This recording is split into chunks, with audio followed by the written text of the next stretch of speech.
বৃষ্টি আর ঢলে উত্তর পূর্বাঞ্চলে ভাসছে কৃষকের সোনালী ফসল।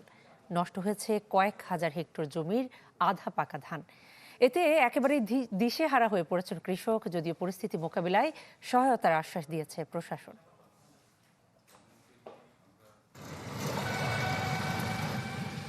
হাওরের বুকজোরে এখন সোনালী ধানের ঢেউ নেই, চারিদিকে শুধু পানি আর হাহাকার।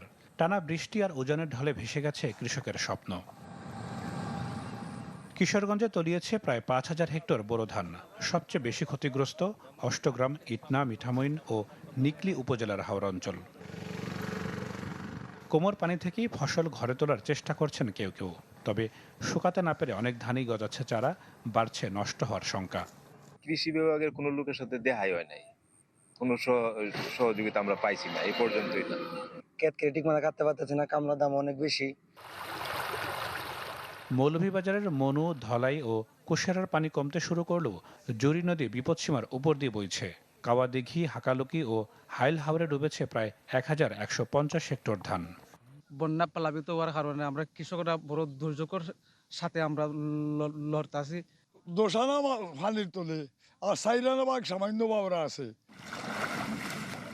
সুনামগঞ্জে ক্ষতির মুখে অন্তত 13,000 হেক্টর জমির ফসল। যদিও দুদিন বৃষ্টিপাত কম হওয়ায় স্বস্তি আছে কিছুটা, তবে নতুন করে ভারী বৃষ্টির পূর্বাভাসে দুশ্চিন্তায় কৃষক।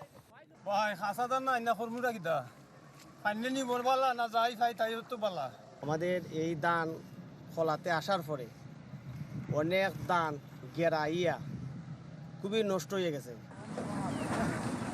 নেত্রকোনায় পরিস্থিতি আরও উদ্বেগজনক। উপদাখালী ও কংস নদীর পানি এরই মধ্যে বইছে বিপদসীমার উপরে। আগাম বন্যার শঙ্কায় আতঙ্কিত হাওরপাড়ের মানুষ।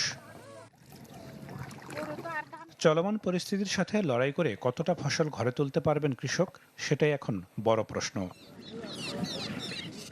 নাদিম হোসেন, চ্যানেল 24।